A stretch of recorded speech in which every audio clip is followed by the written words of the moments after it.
Bienvenidos a este viaje, a través de uno de los casos más perturbadores registrados en la historia de México. El pueblo de Río Verde, en el estado de Jalisco, era considerado un lugar común y tranquilo por la mayoría de los estándares a principios del siglo XX. Ubicado entre las colinas ondulantes de la Sierra Madre Occidental, a unos 150 kilómetros al norte de Guadalajara, era un sitio donde todos conocían a sus vecinos, donde las campanas de la iglesia repicaban los domingos, y donde la muerte, como en cualquier otro lugar, era una visitante ocasional. La población en 1925 rondaba las 2.500 almas. La mayoría se dedicaba a la agricultura, al comercio local o a viajar en el recién establecido ferrocarril de Jalisco hacia centros de empleo más grandes en Guadalajara o Zapopan. El pueblo contaba con una plaza central con una torre del reloj prominente, erigida en 1895 para conmemorar la fundación del pueblo. Alrededor de esta plaza se agrupaban los edificios esenciales de la vida en un pequeño pueblo mexicano: el Banco Nacional de Río Verde, la iglesia de San Miguel Arcángel,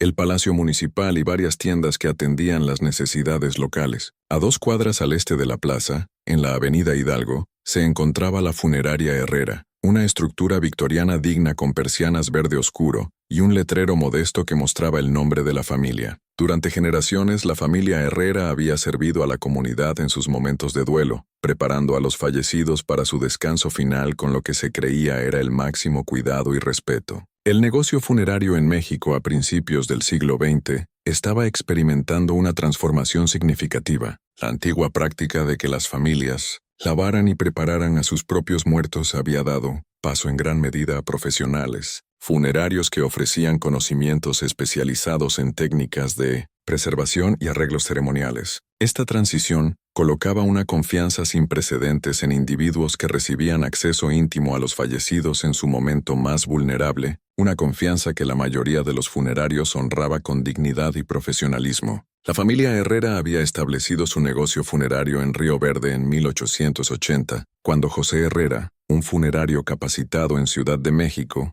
reconoció la oportunidad que presentaba la creciente comunidad. José había aprendido su oficio durante la Guerra de Reforma, donde la necesidad de transportar soldados caídos a casa para su entierro había avanzado las técnicas de embalsamado y establecido la profesión como esencial. Tras su muerte en 1900, el negocio pasó a su hijo, Antonio Herrera, quien mantuvo la reputación del establecimiento por su dignidad y cuidado. Antonio Herrera era recordado en los registros del pueblo como un hombre serio pero amable, que servía en el Consejo Municipal y contribuía regularmente a iniciativas comunitarias. Su propio funeral en 1915, atendido por más de 250 residentes de Río Verde, fue un testimonio del respeto que había ganado durante su mandato. En 1925, el negocio era operado por Eduardo Herrera, un hombre en sus 40 y tantos años que había heredado el establecimiento de su padre, Antonio. A diferencia de su padre y abuelo, Eduardo no había abrazado inicialmente el negocio familiar. Según cuentas de periódicos locales de principios del siglo XX,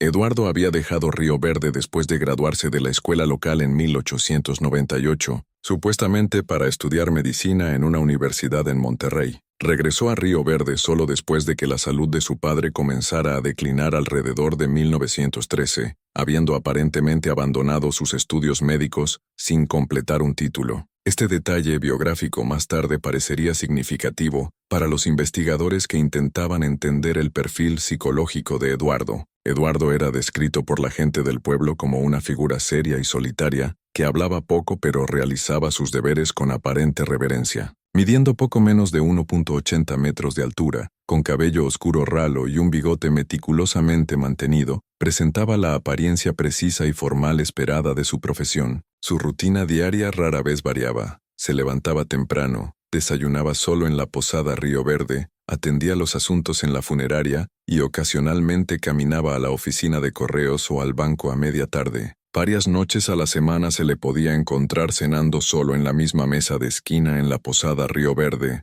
donde leía el periódico El Heraldo de Guadalajara mientras consumía una comida modesta, acompañada siempre por un solo vaso de jerez. Eduardo no era ni querido ni odiado, más bien, existía en la periferia de la sociedad de Río Verde, respetado por el servicio necesario que proporcionaba, pero raramente invitado a hogares locales, excepto en capacidad profesional. Algunos notaban su complexión pálida o la peculiar intensidad en sus ojos cuando hablaba de su trabajo, atribuyendo tales características a la naturaleza de su profesión. Aquellos que hacían negocios con él regularmente, el florista local, el impresor que producía los programas funerarios, los cuidadores de los 2 cementerios del pueblo, lo describían como infaliblemente preciso en sus requisitos y generoso en sus pagos. Aunque carecía del calor que había caracterizado las relaciones comerciales de su padre, era exacto en todo, recordó Tomás Ruiz, dueño de la imprenta Ruiz en la plaza de Río Verde, en una declaración dada a la policía en agosto de 1925. Cada programa tenía que ser perfecto, el papel correcto, el tipo de letra adecuado, el espaciado preciso. Si le dabas exactamente lo que pedía, estaba complacido y pagaba puntualmente, a veces extra, pero nunca sonreía, nunca se involucraba en conversaciones casuales. Era como si las cortesías sociales fueran un idioma extranjero para él. La funeraria Herrera ganó una reputación por la apariencia notable de los fallecidos en los velorios. Los dolientes a menudo comentaban que sus seres queridos parecían casi vivos o pacíficos, como si estuvieran durmiendo, atribuyendo esto a la habilidad y dedicación de Eduardo. Lo que no podían saber era que la atención de Eduardo Herrera a los cuerpos bajo su cuidado se extendía mucho más allá de la obligación profesional. La funeraria en sí misma era un testimonio de la arquitectura victoriana, con techos altos, paneles de madera oscura y cortinas pesadas que parecían absorber tanto la luz como el sonido. El edificio había sido construido en 1880, específicamente para servir como funeraria y residencia, un arreglo común para la época. La planta baja contenía los espacios comerciales, un vestíbulo formal con un registro de invitados sobre un pedestal de caoba, una sala de consulta, donde Herrera se reunía con familias enlutadas, 2 salas de velorio de diferentes tamaños para acomodar varios arreglos funerarios y una pequeña capilla usada para servicios cuando un funeral en la iglesia no era deseado o posible. Estos espacios públicos se mantenían en condición impecable, con carpintería pulida, muebles cuidadosamente seleccionados e iluminación tenue, proporcionada por apliques de pared de latón y candelabros de cristal. La sala principal de velorio contaba con candelabros ornamentados que proyectaban un suave resplandor ámbar sobre los procedimientos, mientras que la sala de consulta, donde Herrera se reunía con familias enlutadas, estaba amueblada con sillas de cuero y un gran escritorio de caoba.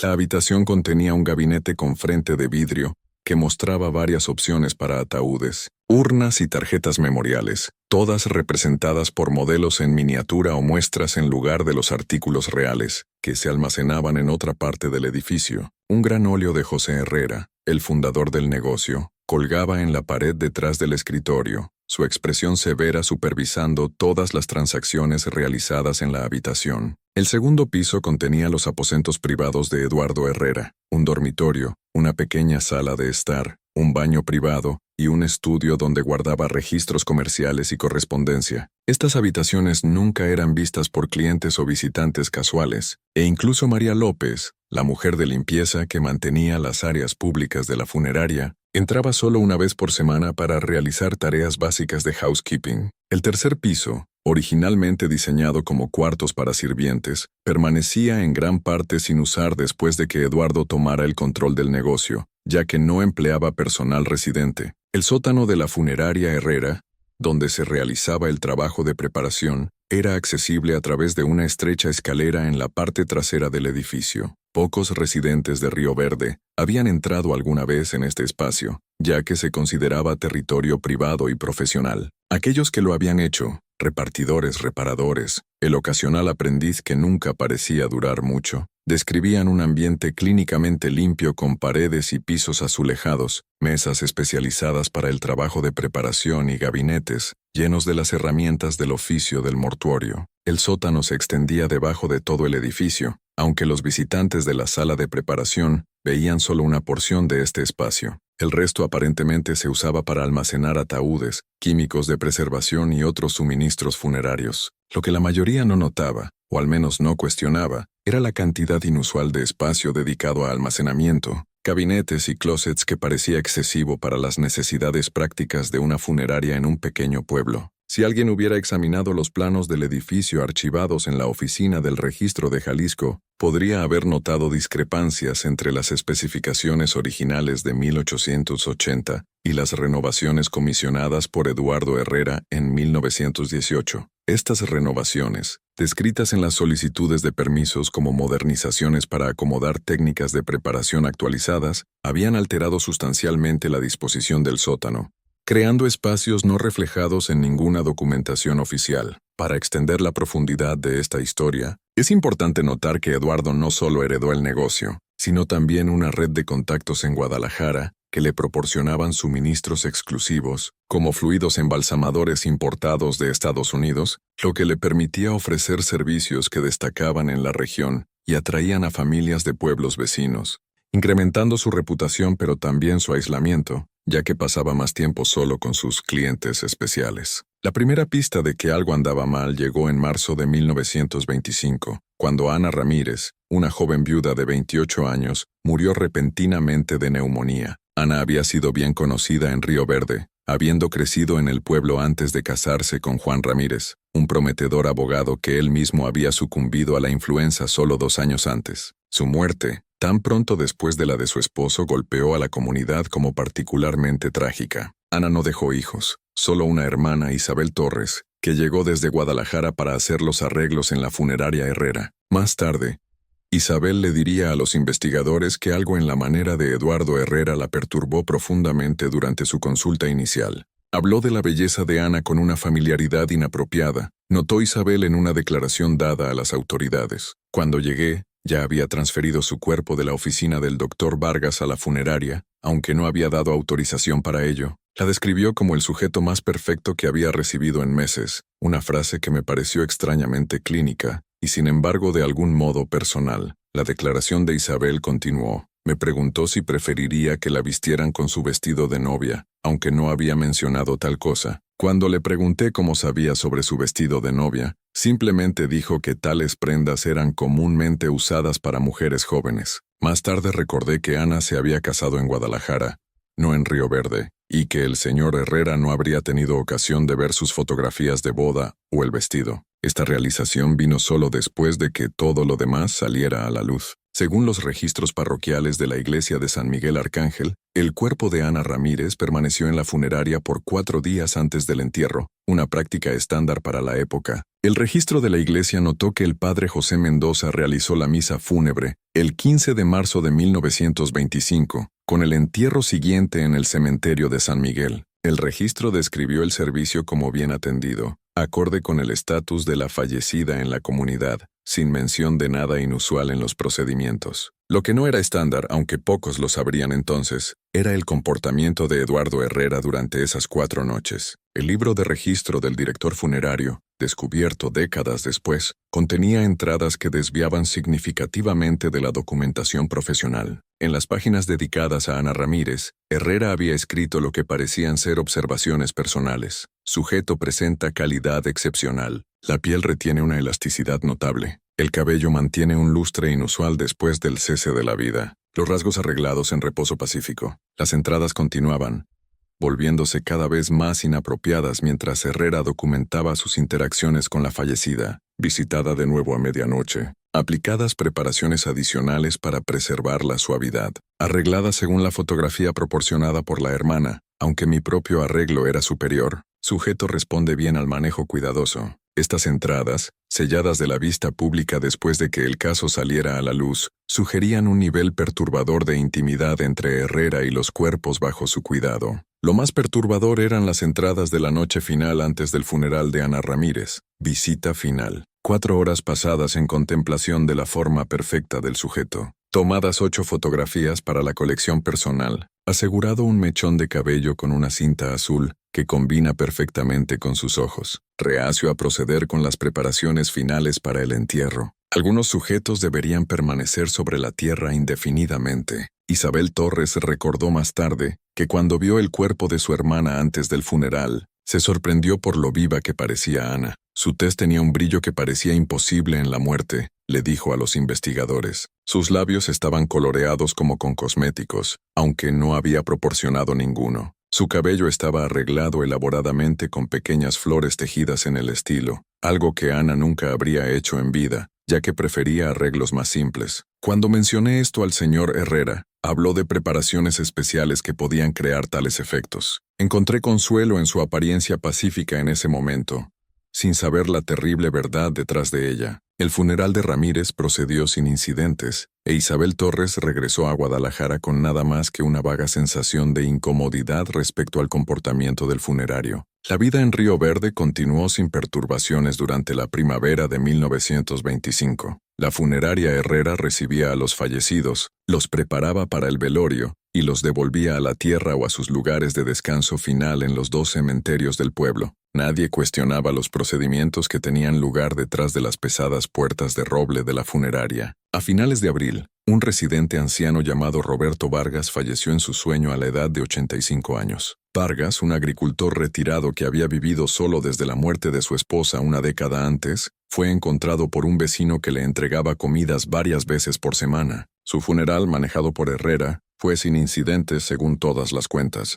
El servicio realizado en la iglesia presbiteriana, donde Vargas había servido como elder, fue atendido principalmente por otros residentes ancianos que lo habían conocido a lo largo de su larga vida. Sin embargo, los registros privados de Herrera cuentan una historia diferente. La entrada para Vargas dice: sujeto inadecuado para preparación extendida. Trabajo mínimo realizado. Arreglos estándar solamente. Condición física inferior. Preclude interés más allá de los requisitos profesionales. Este patrón de Herrera categorizando a los fallecidos como adecuados o inadecuados para lo que él llamaba preparación extendida se haría evidente para los investigadores solo más tarde, cuando sus registros fueran examinados en su totalidad. Los criterios para esta categorización parecían basarse enteramente en la evaluación estética personal de Herrera de los cuerpos, en lugar de cualquier consideración profesional o práctica. En mayo de ese año, el cuerpo de Miguel López, un prominente banquero local que había muerto de fallo cardíaco a los 60 años, fue preparado por Herrera. López había servido como presidente del Banco Nacional de Río Verde por 18 años, y era conocido en todo Jalisco por sus políticas financieras conservadoras, que habían ayudado al banco a superar recesiones económicas. Su funeral fue uno de los más grandes que Río Verde había visto en años, con dolientes llegando desde tan lejos como Ciudad de México para rendir homenaje. En el velorio realizado en la sala más grande de la funeraria Herrera, la esposa de López de 35 años, Carmen, se angustió al ver a su esposo. Según un reporte archivado con el Departamento de Policía de Río Verde, el 25 de mayo de 1925, Carmen afirmó que algo no estaba bien con la apariencia de su esposo. El reporte la cita diciendo: ese no es como él se veía, su cabello está diferente, la expresión está mal. Miguel nunca llevaba el cabello partido de esa manera, ni una vez en nuestro matrimonio, y hay algo en su rostro. Es como si alguien hubiera intentado hacerlo sonreír. Miguel era un hombre serio, no querría ser presentado de esta forma. El oficial que tomó la declaración, Javier Morales, atribuyó su angustia al duelo y notó en su reporte que tales reacciones no eran inusuales cuando se confrontaba la realidad de la muerte de un ser querido. La señora López se agitó bastante, escribió Morales. Insistió en hablar en privado con el señor Herrera, lo que hizo por aproximadamente 15 minutos en la sala de consulta. Al salir parecía más calmada, aunque aún visiblemente molesta. No se tomó acción adicional en ese momento, ya que el asunto parecía involucrar solo un desacuerdo sobre detalles cosméticos. Lo que Carmen López notó, pero no pudo articular completamente, eran cambios sutiles en la apariencia de su esposo que iban más allá de las preparaciones funerarias estándar. El cabello de Miguel López, que siempre había partido a la izquierda, había sido arreglado con una partida al lado derecho. Su expresión, que Carmen describió como casi sonriente, era diferente a cualquier que hubiera visto en el rostro de su esposo en vida. Lo más perturbador para ella, aunque no lo incluyó en su queja formal, era el tenue aroma de colonia que Miguel nunca había usado. En su declaración posterior a los investigadores,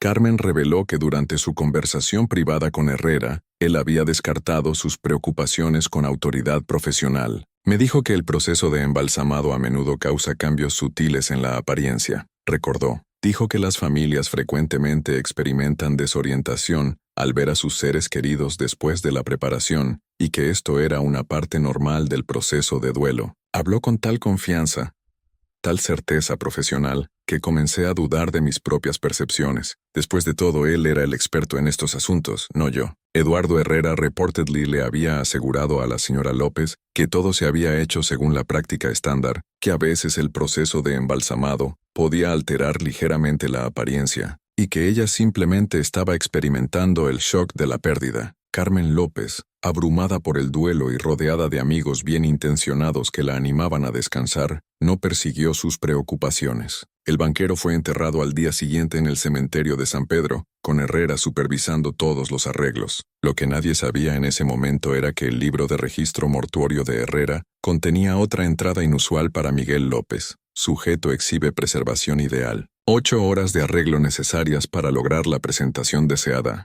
Inusual para un sujeto masculino requerir tal atención, pero los rasgos justificaban el esfuerzo. Tiempo adicional pasado en observación solitaria para asegurar la calidad. La entrada concluía con una anotación críptica. 4º caso exitoso este mes. Colección expandiéndose satisfactoriamente. Esta referencia a una colección probaría ser significativa para los investigadores. Cuando los aposentos privados de Herrera fueron buscados en agosto de 1925, descubrieron no solo los libros de registro y fotografías, sino también un gabinete conteniendo pequeñas cajas, cada una etiquetada con un nombre y fecha. Estas cajas contenían lo que Herrera refería en su diario como mementos, pequeños ítems tomados de los cuerpos bajo su cuidado.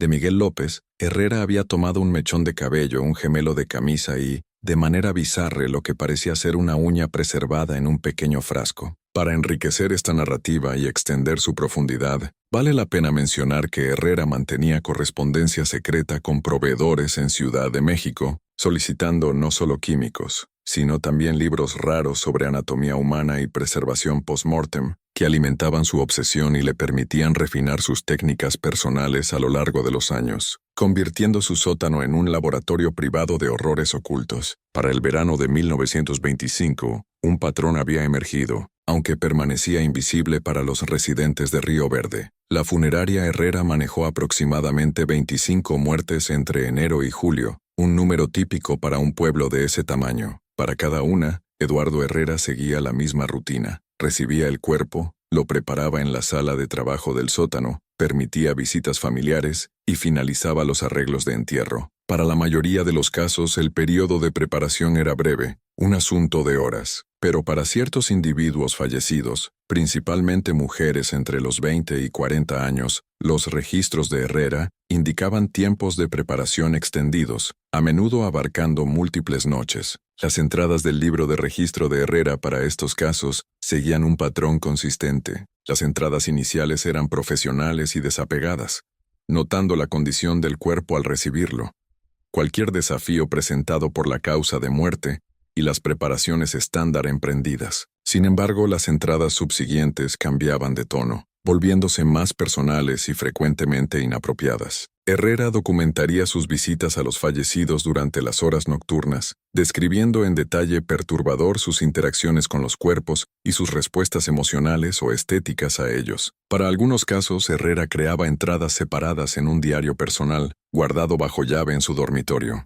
Estas entradas, descritas más tarde por investigadores como profundamente perturbadoras, revelaban la extensión completa de su comportamiento desviado. El diario, encuadernado en cuero negro sin marcas identificadoras en su cubierta, contenía entradas que databan de 1916, sugiriendo que las actividades de Herrera habían comenzado poco después de tomar el control del negocio, tras la muerte de su padre. Las entradas más tempranas describían solo un interés inusual y atención a ciertos cuerpos, pero con el tiempo, las cuentas se volvieron más explícitas, documentando interacciones cada vez más inapropiadas con los fallecidos. Durante este periodo, Herrera mantenía su persona pública como un profesional respetado, aunque algo reservado. Asistía a los servicios dominicales en la iglesia de San Pedro Episcopal, aunque raramente se quedaba para las reuniones sociales después. Ocasionalmente se le veía cenando solo en la posada Río Verde, donde los meseros notaban sus hábitos precisos y conversación mínima. Según los registros del pueblo, servía en la Asociación de Negocios de Río Verde,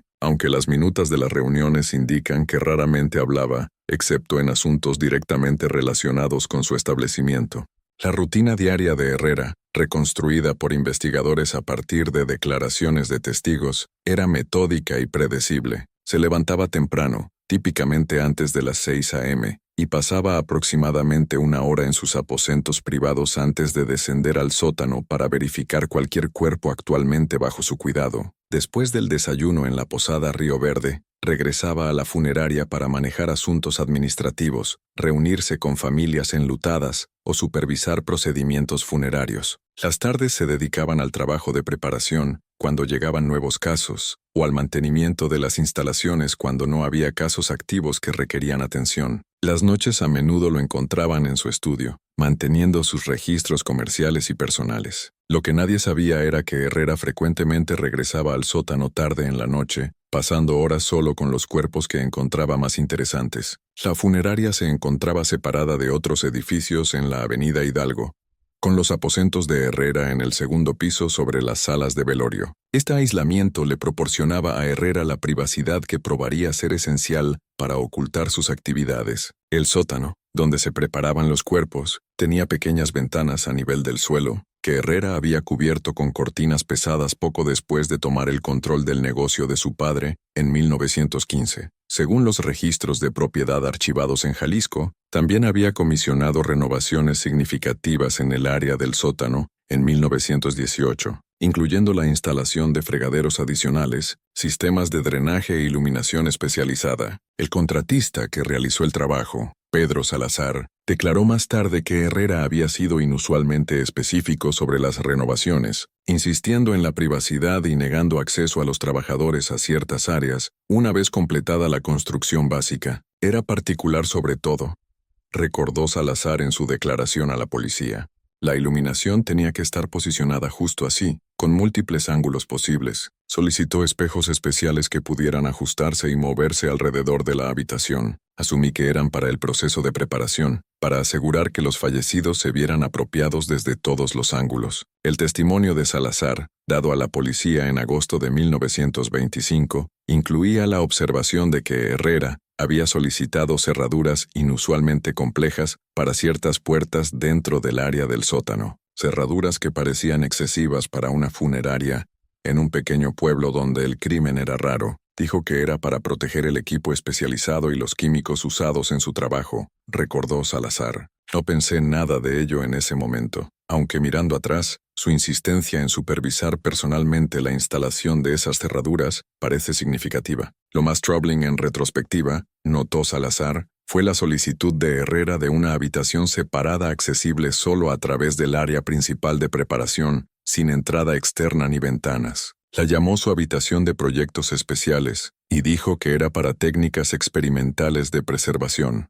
Salazar declaró que estaba bastante emocionado al respecto, más animado de lo que nunca lo había visto. Dijo que le permitiría avanzar sus métodos profesionales más allá de lo que su padre había practicado. En este punto, para extender la historia y añadir capas, cabe destacar que Salazar recordó conversaciones donde Herrera mencionaba estudios sobre preservación eterna, inspirados en culturas antiguas como los egipcios, lo que le daba a sus renovaciones un aire de investigación científica, pero en realidad enmascaraba intenciones mucho más siniestras, permitiéndole experimentar en secreto durante años sin sospechas. A finales de julio de 1925, Luisa Mendoza, la hija de 21 años del maestro local de escuela, se ahogó en un trágico accidente en el arroyo de Las Palmas, aproximadamente a 3 kilómetros fuera de Río Verde.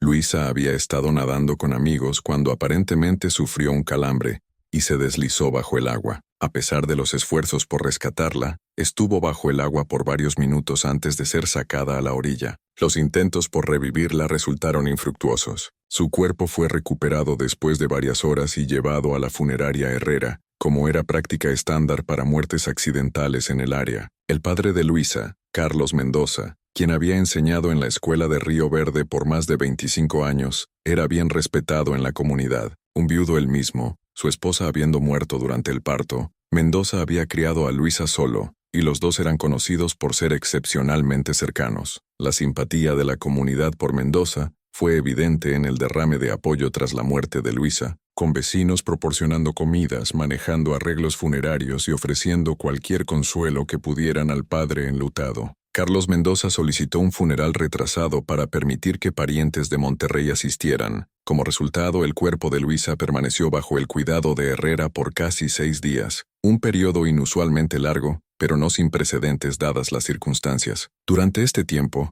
Mendoza visitaba la funeraria diariamente, pasando horas sentado con el cuerpo de su hija y recibiendo visitantes que venían a ofrecer condolencias. Según la declaración que Carlos Mendoza daría más tarde a las autoridades, había regresado a la funeraria inesperadamente en la tercera noche para entregar una fotografía de Luisa para la exhibición memorial. Era aproximadamente las 10 p.m. Su declaración dice: había encontrado una fotografía particular que pensaba sería apropiada para el funeral. Luisa, en su graduación de secundaria el año anterior, sabía que la funeraria estaría cerrada, pero había observado luces encendidas en el edificio al pasar y pensé que tal vez el señor Herrera estuviera trabajando tarde y pudiera aceptar la fotografía para usarla en el servicio memorial. La declaración de Mendoza continúa: golpeé en la puerta principal pero no recibí respuesta, aunque las luces eran visibles en las ventanas del sótano. Pensando que el señor Herrera podría estar trabajando y no poder oír, probé la puerta y la encontré sin llave.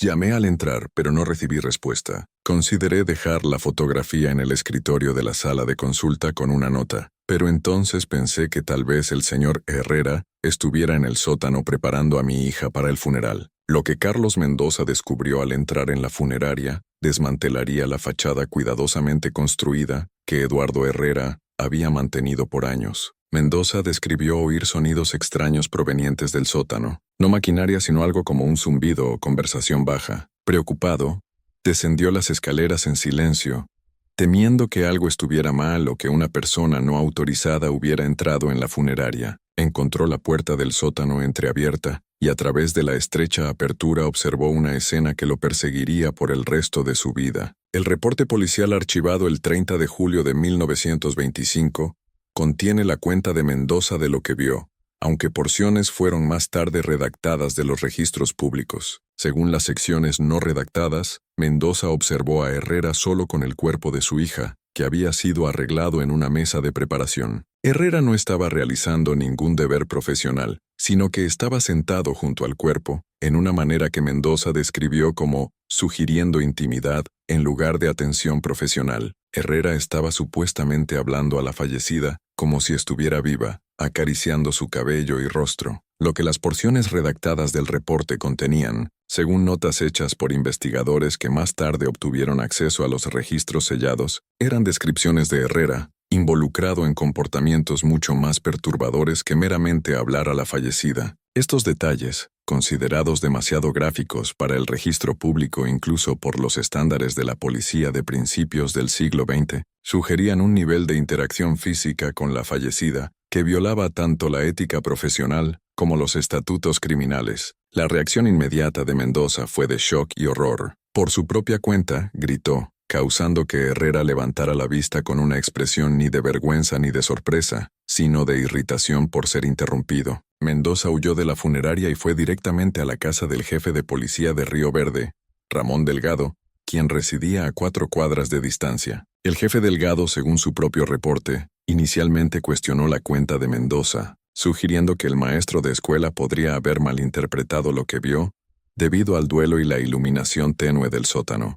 El señor Mendoza estaba en un estado altamente agitado, escribió Delgado. Su descripción de los eventos parecía influenciada por la extrema angustia que cualquier padre sentiría en circunstancias similares. No obstante, Delgado accedió a acompañar a Mendoza de regreso a la funeraria para investigar. El jefe Delgado, acompañado por el oficial Javier Morales, regresó a la funeraria en 40 minutos. Encontraron a Herrera en la sala principal de velorio, calmadamente arreglando flores. Cuando fue confrontado con la cuenta de Mendoza, Herrera negó cualquier impropiedad, afirmando que había estado haciendo ajustes finales para asegurar que la joven se viera lo mejor posible para su familia enlutada. Sugirió que Mendoza, abrumado por el duelo, había malinterpretado un procedimiento rutinario y profesional. El comportamiento de Herrera durante esta confrontación, como descrito por tanto Delgado como Morales en sus reportes, era notablemente compuesto. No mostró ni la defensividad de la culpa ni la indignación de la inocencia, notó Morales. Más bien, respondió con una calma profesional que hacía que las acusaciones de Mendoza parecieran casi histéricas en comparación. Esta compostura, que inicialmente trabajó a favor de Herrera, sería interpretada más tarde por los investigadores como evidencia de su perturbadora desconexión y capacidad para compartimentalizar su comportamiento desviado. Incierto de cómo proceder, pero perturbado por la angustia de Mendoza, el jefe Delgado tomó la decisión de remover el cuerpo de Luisa Mendoza del cuidado de Herrera. Fue transferido a una funeraria en el pueblo vecino de Valle Azul, donde otro funerario, Luis Navarro, tomó el control de las preparaciones. Navarro notó no signos obvios de interferencia o maltrato. Sin embargo, este funerario sí notó en sus registros que la fallecida parecía haber sido sujeta a atención cosmética inusual, con maquillaje aplicado más extensamente que en su práctica estándar. Navarro elaboró en su declaración a las autoridades: el cabello de la joven había sido arreglado en un estilo elaborado más adecuado para una novia que para una adolescente fallecida. Su rostro había sido pintado con cosméticos de una manera que encontré inapropiada para alguien de su edad y circunstancias. Lo más preocupante, había lo que parecían ser moretones frescos en sus muñecas y tobillos, que documenté fotográficamente antes de completar su preparación para el entierro. El incidente podría haber terminado allí, atribuido a la mispercepción de un padre enlutado, de no ser por Rosa García, quien había trabajado como mujer de limpieza en la funeraria Herrera por 13 años. Al oír rumores del disturbio involucrando a la chica Mendoza, García se acercó al jefe Delgado con preocupaciones que había albergado por algún tiempo, pero había descartado como impropias de mencionar. García, una viuda en sus 60s, había mantenido una relación profesional con Herrera a lo largo de su empleo. Llegaba temprano cada mañana antes de que se programaran velorios para limpiar las áreas públicas de la funeraria. No se le permitía entrar en el área de preparación del sótano, excepto en días especificados cuando no había cuerpos presentes, y nunca entraba en los aposentos privados de Herrera, excepto para la limpieza semanal. A pesar de estas limitaciones, su trabajo le había proporcionado oportunidades para observar patrones y anomalías que, en retrospectiva, deberían haber levantado preocupaciones mucho antes. Según los registros policiales, García reportó encontrar ítems inusuales en los botes de basura en múltiples ocasiones, cantidades excesivas de maquillaje, implementos de aseo personal no típicamente usados en preparaciones funerarias y, lo más perturbador, lo que parecían ser mechones de cabello cuidadosamente atados con cinta. También había notado que ciertas prendas almacenadas para uso en los fallecidos ocasionalmente se encontraban en los aposentos privados de Herrera. García admitió que no había reportado inmediatamente estos hallazgos porque temía perder su posición y porque el señor Herrera siempre había sido correcto en su comportamiento hacia los vivos. La declaración de García también incluía observaciones sobre los hábitos personales de Herrera que, aunque no directamente incriminadores, contribuían al perfil emergente de un individuo profundamente perturbado. Notó que Herrera a menudo trabajaba toda la noche cuando ciertos cuerpos estaban bajo su cuidado, que mantenía una extensa colección de fotografías de los fallecidos arregladas en álbumes en su oficina, y que a veces hablaba de casos particulares en términos que le parecieron excesivamente personales. Se refería a algunos de los fallecidos, particularmente a mujeres jóvenes, por sus nombres de pila, como si los conociera íntimamente, declaró García. Esto siempre me pareció inapropiado, pero lo atribuía a la naturaleza inusual de su profesión. García también reportó descubrir un compartimento oculto en el escritorio de Herrera en la sala de consulta. Estaba limpiando el escritorio una mañana a principios de julio, lee su declaración, cuando accidentalmente presioné algo que causó que un pequeño cajón se abriera desde debajo del cajón principal. Dentro había varios objetos pequeños que parecían fuera de lugar: un pasador de cabello de mujer, un gemelo de hombre, lo que parecía ser un diente de niño. Cerré el cajón inmediatamente y nunca se lo mencioné al señor Herrera, pero el incidente me perturbó profundamente. El jefe Delgado, ahora profundamente preocupado, obtuvo una orden para buscar las premisas de la funeraria Herrera el 5 de agosto de 1925. La búsqueda, conducida por Delgado, Morales y 2 oficiales adicionales del departamento del sheriff del estado, fue exhaustiva y metódica. Comenzó en las áreas públicas de la funeraria, donde nada inusual fue descubierto, antes de proceder a los aposentos privados de Herrera y finalmente al área de preparación del sótano. Lo que los investigadores descubrieron en los aposentos privados de Herrera y en una habitación oculta, accesible a través de una puerta, disimulada en el área de preparación del sótano, conmocionaría a la comunidad y se convertiría en la base para uno de los casos más perturbadores en la historia de Jalisco. La búsqueda reveló una colección cuidadosamente catalogada de ítems tomados de los fallecidos, mechones de cabello, efectos personales y un diario conteniendo observaciones detalladas de numerosos cuerpos que habían pasado por la funeraria. El diario, cuyos extractos fueron incluidos en el archivo policial pero más tarde sellados por orden judicial, reportedly contenía descripciones explícitas de las actividades de Herrera con los fallecidos bajo su cuidado. Estas descripciones sugerían un patrón de años de interferencia con cuerpos, principalmente aquellos de mujeres jóvenes, pero ocasionalmente hombres, a quienes Herrera encontraba estéticamente notables. La habitación oculta, accesible a través de lo que parecía ser un gabinete de almacenamiento en el área principal de preparación, medía aproximadamente 3 metros por 4 metros. Había sido construida durante las renovaciones de 1918 y no estaba incluida en ningún plano oficial del edificio. La habitación contenía una segunda mesa de preparación, accesorios de iluminación especializada, una cámara montada en un trípode y varios implementos que los investigadores inicialmente asumieron estaban relacionados con el proceso de embalsamado, pero más tarde determinaron que no tenían propósito profesional legítimo.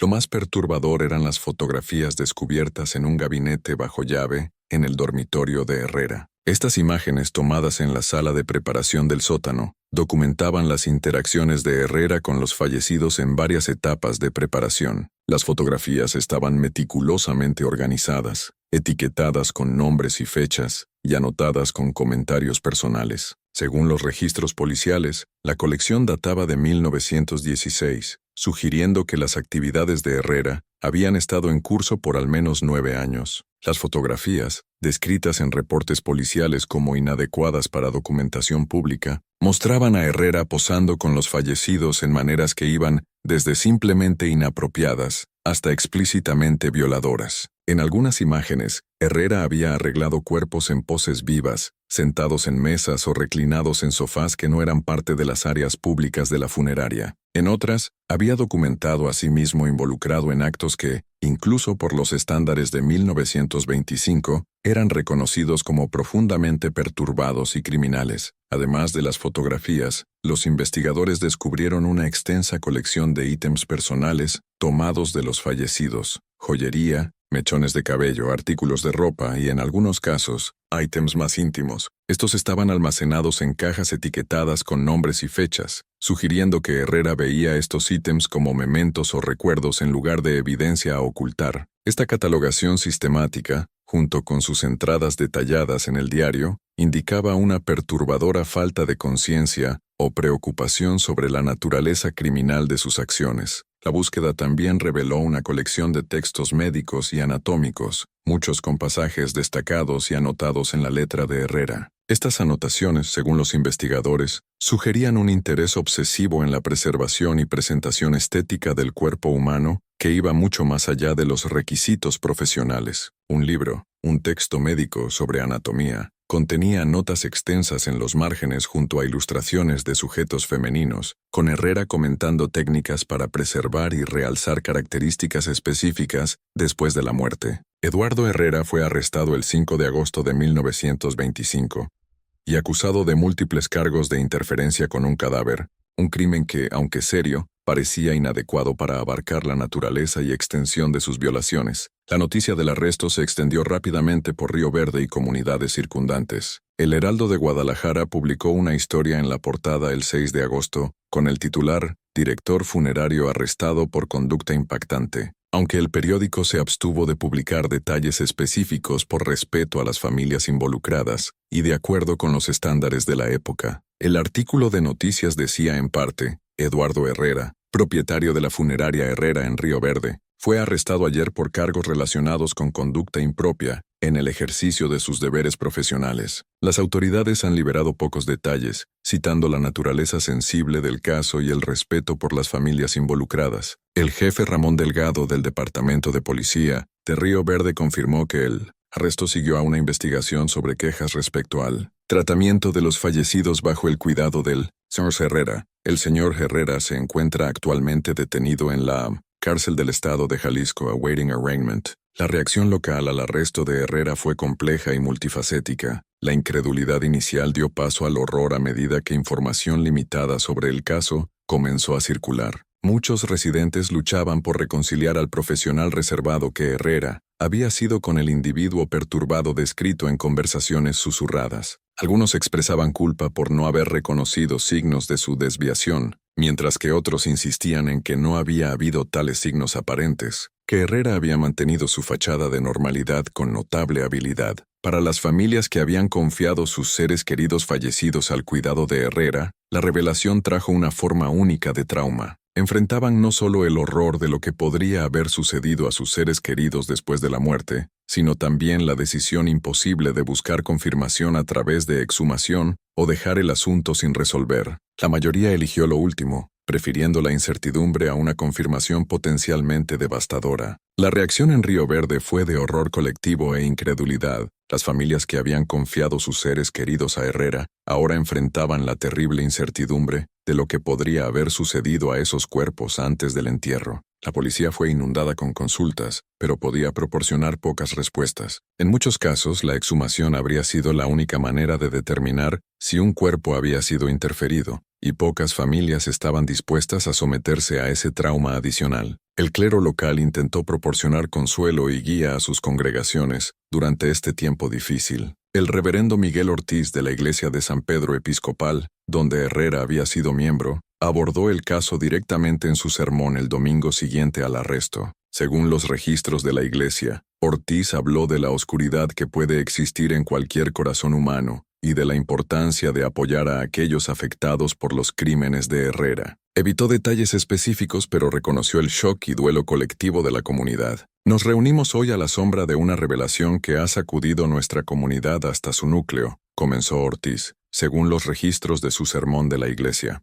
nos encontramos confrontando una traición de confianza tan profunda que desafía nuestra comprensión de la naturaleza humana. En tales momentos, debemos volvernos unos a otros por consuelo y a nuestra fe por guía. Recordemos que los actos de un individuo no definen nuestra comunidad, y que al responder a esta oscuridad con compasión por aquellos afectados, afirmamos la bondad que aún prevalece entre nosotros. El padre José Mendoza de la Iglesia de San Miguel Arcángel adoptó un enfoque diferente, enfocándose en la santidad de los ritos de entierro y las enseñanzas de la Iglesia respecto al respeto por los fallecidos. Su sermón, entregado a una congregación abarrotada, enfatizó que las violaciones cometidas contra los muertos afectaban no solo a los fallecidos mismos, sino también a los vivos que los lloraban. Anunció que la Iglesia ofrecería oraciones especiales por todos aquellos que habían sido enterrados a través de la funeraria Herrera, un gesto destinado a proporcionar consuelo espiritual a las familias afectadas. Herrera no ofreció defensa para sus acciones cuando fue interrogado por las autoridades. Según los registros policiales, parecía calmado y hablaba de sus actividades con una perturbadora desconexión, como si discutiera prácticas comerciales ordinarias. Expresó sorpresa, no por ser arrestado, sino por la reacción a lo que llamó su apreciación de la belleza preservada más allá de la vida. Cuando se le preguntó cuánto tiempo había estado involucrado en tal comportamiento, Herrera reportedly declaró que siempre había sentido una conexión con aquellos entremundos, pero había comenzado a actuar sobre estos sentimientos solo después de la muerte de su padre en 1915. Durante su breve encarcelamiento, Herrera mantuvo esta compostura erie. Los registros de la cárcel indican que hablaba poco con otros internos o guardias, pasando la mayoría de su tiempo escribiendo en un cuaderno proporcionado por su abogado. Los contenidos de estos escritos, si aún existen, permanecen sellados junto con otros materiales del caso. El médico atendiente notó que Herrera no mostraba signos de enfermedad mental reconocida como se entendía en la época. No alucinaciones, delirios o comportamiento irracional. Era por todos los estándares clínicos de 1925, sano, un hecho que hacía su comportamiento aún más perturbador para aquellos intentando entenderlo. El abogado de Herrera, Ricardo Blanco de Guadalajara, visitó a su cliente varias veces durante su encarcelamiento. Blanco, un abogado respetado conocido por manejar casos criminales complejos en todo Jalisco, no hizo declaraciones públicas respecto al caso. Sus notas privadas, descubiertas entre sus papeles después de su muerte en 1940 y más tarde donadas a la Sociedad Histórica de Jalisco, revelan su propia lucha por comprender las acciones de su cliente y formular una defensa apropiada. Herrera presenta un desafío único, escribió Blanco después de su primera reunión. Ni niega sus acciones ni expresa remordimiento por ellas. Más bien, habla de su trabajo con los fallecidos como si fuera una forma de arte o servicio. Parece genuinamente perplejo por la reacción de las autoridades y la comunidad, como si esperara que sus actividades, una vez descubiertas, fueran reconocidas como valiosas en lugar de criminales. Me encuentro perdido en cuanto a cómo proceder con su defensa, ya que rechaza cualquier sugerencia de que su comportamiento fuera inapropiado, mucho menos ilegal. El caso nunca llegó a juicio. El 20 de agosto de 1925, mientras awaited procedimientos judiciales en la cárcel del estado de Jalisco, Eduardo Herrera fue encontrado muerto en su celda. El reporte del forense listó la causa como suicidio por ingestión de fluido embalsamador, que Herrera aparentemente había contrabandeado a la cárcel oculto en una botella de artículos de tocador. Una investigación subsiguiente sobre cómo Herrera había obtenido la sustancia tóxica reveló que su abogado la había entregado sin saberlo, habiendo recibido un paquete sellado de un primo de Herrera de Ciudad de México, quien afirmó que contenía ítems personales que Herrera había solicitado. Este primo, Roberto Herrera, fue entrevistado por las autoridades tras la muerte de Eduardo. Afirmó haber recibido el paquete por correo con instrucciones de entregarlo a Blanco para transferirlo a Eduardo. Roberto mantuvo que no tenía conocimiento de los contenidos del paquete y no tenía razón para sospechar nada impropio, ya que no había visto a su primo en más de 7 años y no sabía nada de los cargos contra él hasta después de entregar el paquete. No se presentaron cargos contra ni Roberto Herrera ni el abogado Blanco, ya que los investigadores estaban satisfechos de que ninguno había participado conscientemente en proporcionar los medios para el suicidio de Herrera.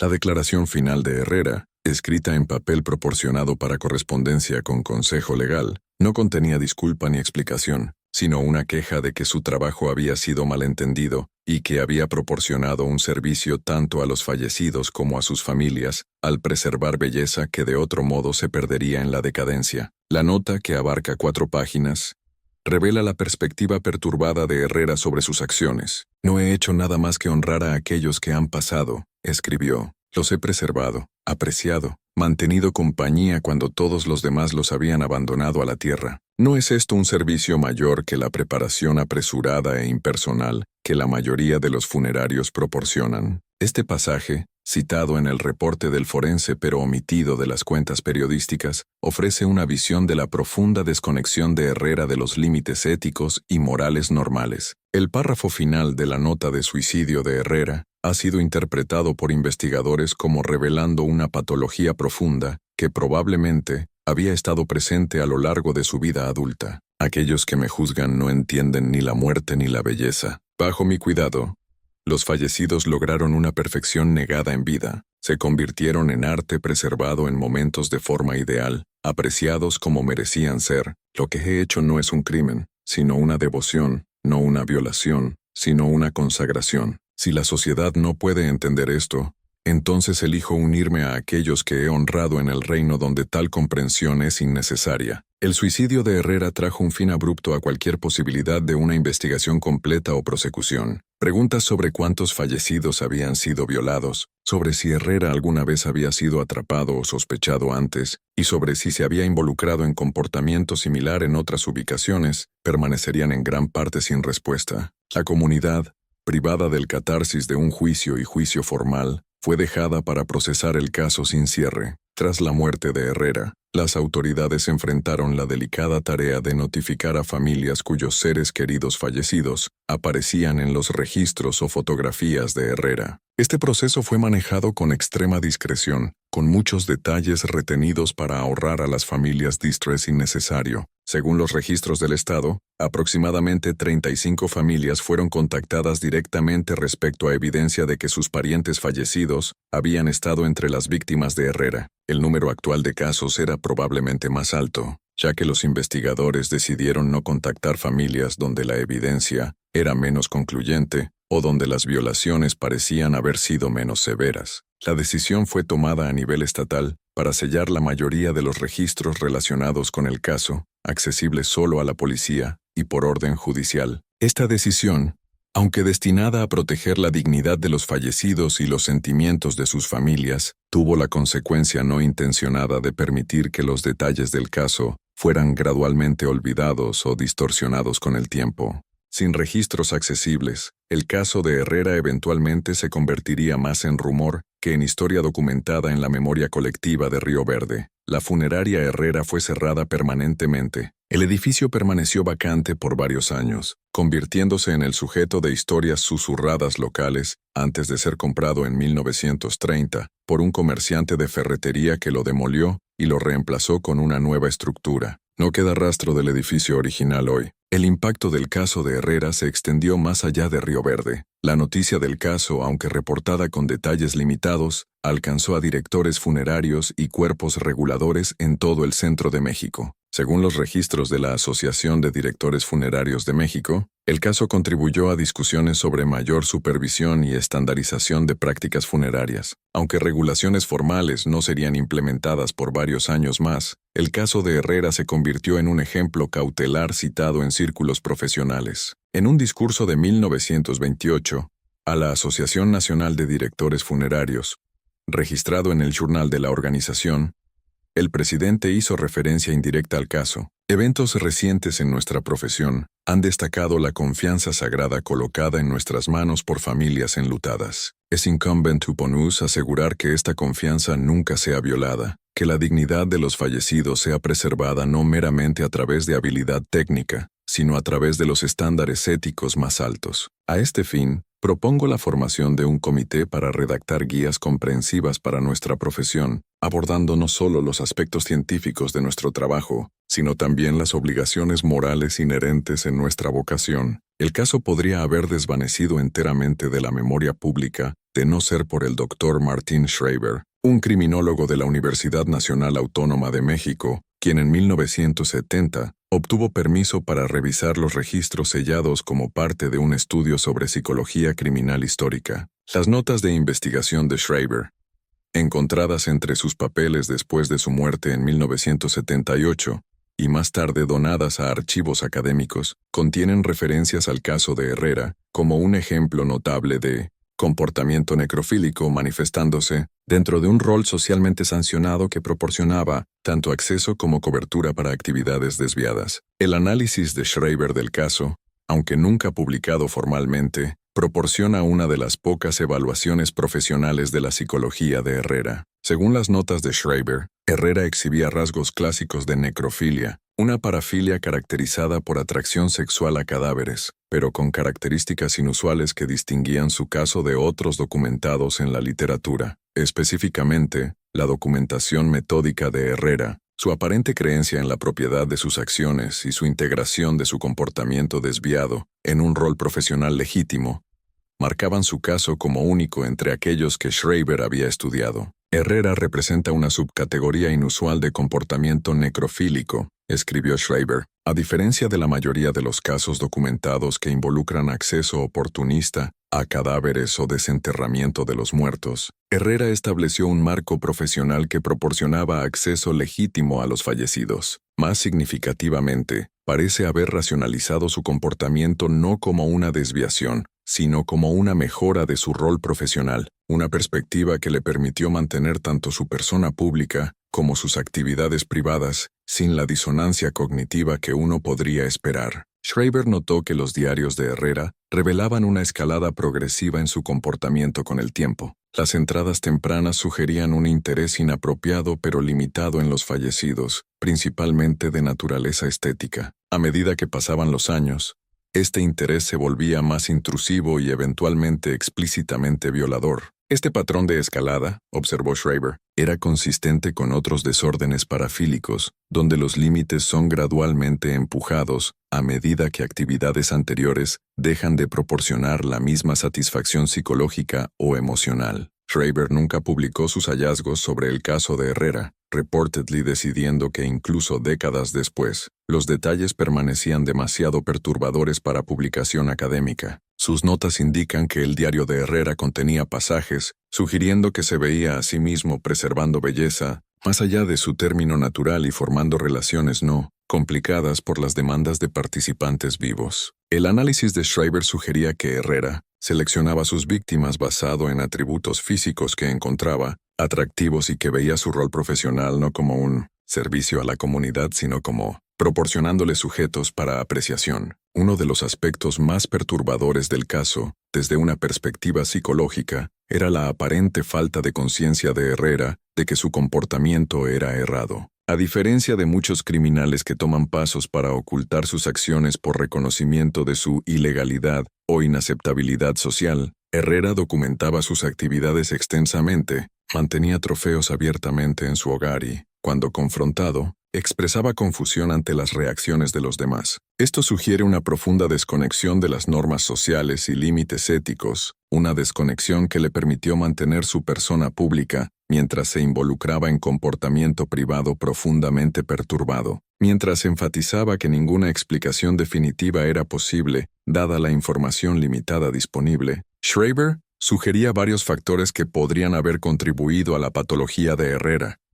Sus estudios médicos abandonados, que podrían indicar una fascinación temprana con el cuerpo humano, su aparente aislamiento social, sin relaciones cercanas documentadas, y su herencia repentina del negocio funerario tras la muerte de su padre, que proporcionó tanto oportunidad como un marco para que su desviación se manifestara. Las notas de Schreiber también exploran los posibles orígenes del comportamiento desviado de Herrera, sugiriendo influencias de su exposición temprana a la muerte durante sus intentos de estudios médicos, donde podría haber desarrollado una fijación que más tarde se torció en el aislamiento de su profesión. La extensión completa de las actividades de Herrera puede que nunca se sepa. Los registros que podrían proporcionar una cuenta completa permanecen sellados en los archivos del Estado de Jalisco, accesibles solo a individuos autorizados con propósitos de investigación legítimos.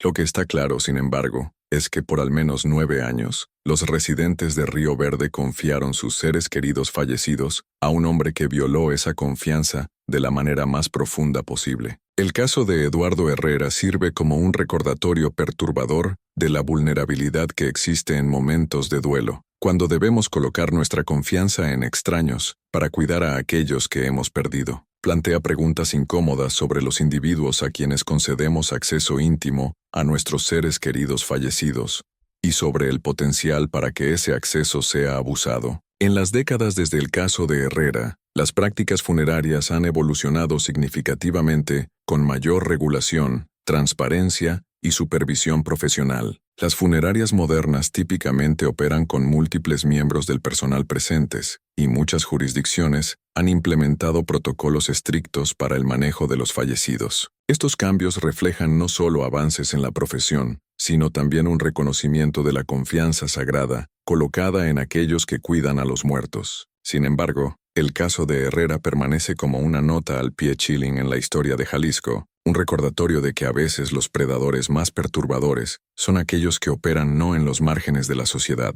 sino dentro de roles respetados que los colocan más allá de la sospecha. Los residentes de Río Verde en 1925 no tenían razón para cuestionar el profesionalismo de Eduardo Herrera o imaginar lo que ocurría detrás de las puertas cerradas de la funeraria. Su confianza, colocada de buena fe, fue traicionada en maneras que nunca podrían haber anticipado. Hoy, el sitio donde una vez estuvo la funeraria Herrera está ocupado por un pequeño edificio comercial que ha albergado varios negocios a lo largo de las décadas. Los residentes actuales de Río Verde son en gran parte inconscientes de la historia oscura de la propiedad, aunque ocasionalmente residentes mayores pueden referirse a la ubicación como el viejo lugar de Herrera sin elaboración. La historia se ha convertido en parte de la historia sumergida de la región, conocida por pocos, documentada en registros sellados y resurgiendo solo ocasionalmente a través de interés académico o investigación histórica local. En 1975, durante renovaciones al edificio actual, trabajadores descubrieron una pequeña caja de metal oculta dentro de una cavidad de pared, probablemente colocada allí durante la reconstrucción de 1930. La caja contenía una sola fotografía de una joven mujer no identificada, con la inscripción recordada 1920 en el reverso. La fotografía fue entregada a las autoridades locales, quienes determinaron que coincidía con la descripción de ítems documentados en el archivo del caso de Herrera. fue subsecuentemente sellada con los otros materiales del caso. La historiadora local Margarita Vargas, en su libro de 1977 Jalisco, Una historia de rincones olvidados, dedica un capítulo breve al caso de Herrera, aunque se enfoca más en su impacto en la comunidad que en los detalles de sus crímenes. El caso creó una herida en la conciencia colectiva de Río Verde, escribe Vargas, una herida que la comunidad eligió sanar a través del silencio en lugar de la examinación. Esta evaluación parece precisa. Los registros comunitarios de las décadas siguientes al caso muestran una reticencia a discutir o documentar el incidente de Herrera, a pesar de su significancia en la historia local. La historia de Eduardo Herrera y la funeraria Herrera presenta una troubling intersección de autoridad profesional, desviación privada y confianza comunitaria. Nos recuerda que la historia contiene rincones oscuros que resisten examen cómodo, episodios que desafían nuestra comprensión del comportamiento humano y que plantean preguntas sin respuestas satisfactorias. Mientras que salvaguardas modernas hacen improbable que tal caso se desarrolle de la misma manera hoy, el caso de Herrera se erige como un testamento a la importancia de esas salvaguardas y a la necesidad de vigilancia incluso en asuntos que preferiríamos no contemplar. Para las familias afectadas, aquellas que aprendieron la terrible verdad y aquellas que fueron ahorradas de ese conocimiento, el legado de Eduardo Herrera fue un horror privado que pocos se sentían cómodos discutiendo abiertamente. Los registros comunitarios sugieren que en los años siguientes al caso, los residentes de Río Verde cada vez más eligieron transportar a sus fallecidos a funerarias en comunidades vecinas, en lugar de patronizar el nuevo establecimiento que eventualmente abrió en el pueblo. Este patrón persistió por casi una generación antes de gradualmente disminuir. En 1977, la última conexión directa conocida al caso de Herrera terminó con la muerte de Isabel Torres, hermana de Ana Ramírez, quien había sido una de las víctimas de Herrera. En una entrevista conducida poco antes de su muerte, como parte de un proyecto de sociedad histórica local, Torres se negó a discutir los específicos de lo que le había sucedido a su hermana, diciendo solo: algunas verdades no sirven más que para causar dolor. Lo que está hecho, está hecho. El entrevistador, sintiendo su incomodidad, no presionó por detalles. Y así, el caso de Eduardo Herrera, el funerario de Río Verde, ha en gran parte retrocedido de la conciencia pública. Los registros sellados contienen los detalles demasiado perturbadores para ser compartidos, las fotografías demasiado inapropiadas para ser vistas, y las entradas del diario demasiado troubling para ser citadas. Lo que permanece es el outline de un caso que nos recuerda que a veces los individuos más peligrosos son aquellos que existen a plena vista, aquellos cuyas fachadas profesionales ocultan horrores privados, y aquellos que explotan momentos de vulnerabilidad para sus propios propósitos perturbadores. En cuanto al edificio que una vez albergó la funeraria Herrera, la leyenda local sostiene que ocupantes subsiguientes reportaron ocurrencias inusuales, puntos fríos, sonidos inexplicables y un sentido persistente de incomodidad en el área del sótano. Tales cuentas son típicas de ubicaciones asociadas con eventos perturbadores y probablemente reflejan respuestas psicológicas al conocimiento de la historia del sitio en lugar de fenómenos sobrenaturales. No obstante, la propiedad ha cambiado de manos inusualmente frecuentemente a lo largo de las décadas, con negocios raramente permaneciendo en operación allí por más de unos pocos años a la vez. La estructura actual no lleva placa ni marcador que indique su conexión a uno de los casos criminales más perturbadores de Jalisco. Se erige como un edificio remarkable, en una calle tranquila en un pueblo pacífico. Su historia conocida por pocos, sus secretos en gran parte contenidos en registros que permanecen inaccesibles al público general. Y quizás eso sea como debe ser. Algunos capítulos de la historia sirven poco propósito al ser ampliamente conocidos, ofreciendo ni instrucción ni insight, sino meramente vislumbres perturbadores en los rincones más oscuros del comportamiento humano. Lo que el caso de Herrera sí ofrece, si algo, es un recordatorio de la importancia de la transparencia, la supervisión y la accountability en todas las profesiones que involucran individuos vulnerables, ya sea vivos o fallecidos. Sirve como una nota al pie histórica que ayuda a dar forma a las prácticas funerarias modernas, contribuyendo a cambios que ahora hacen similares casos mucho menos probables de ocurrir o continuar sin detección. Al final, la historia de Eduardo Herrera no es una de horror sobrenatural o maldad extraordinaria, sino de desviación ordinaria oculta detrás de un rol profesional respetado, una traición de confianza hecha posible por la privacidad, la autoridad y la reticencia de una comunidad a imaginar que tales violaciones podrían ocurrir en su medio. Es un caso que nos recuerda que a veces los peligros más troubling no son aquellos que se anuncian con violencia o espectáculo, sino aquellos que operan silenciosamente detrás de puertas cerradas, explotando la confianza que colocamos en aquellos que sirven funciones sociales esenciales. Y así el caso de Herrera permanece documentado pero en gran parte no examinado, recordado pero raramente discutido. Un capítulo oscuro en la historia local que pocos cuidan de revisitar. Los residentes de Río Verde moderno van sobre sus vidas en gran parte inconscientes de lo que una vez ocurrió en su comunidad. Los registros sellados en los archivos del Estado, asegurando que los detalles más perturbadores permanezcan confinados al pasado. Y a través de Jalisco, en cementerios donde las víctimas de Herrera ahora descansan, nada perturba su paz, su dignidad final restaurada por el tiempo, el silencio y el misericordioso desvanecimiento de la memoria. Para concluir esta narración extendida, es relevante agregar que, en años recientes, historiadores han comenzado a explorar cómo casos como el de Herrera influyeron en reformas legales en México, llevando a leyes más estrictas sobre el manejo de cuerpos y la regulación de funerarias, asegurando que la confianza depositada en estos profesionales sea protegida con mayor rigor y previniendo que historias similares se repitan en el futuro.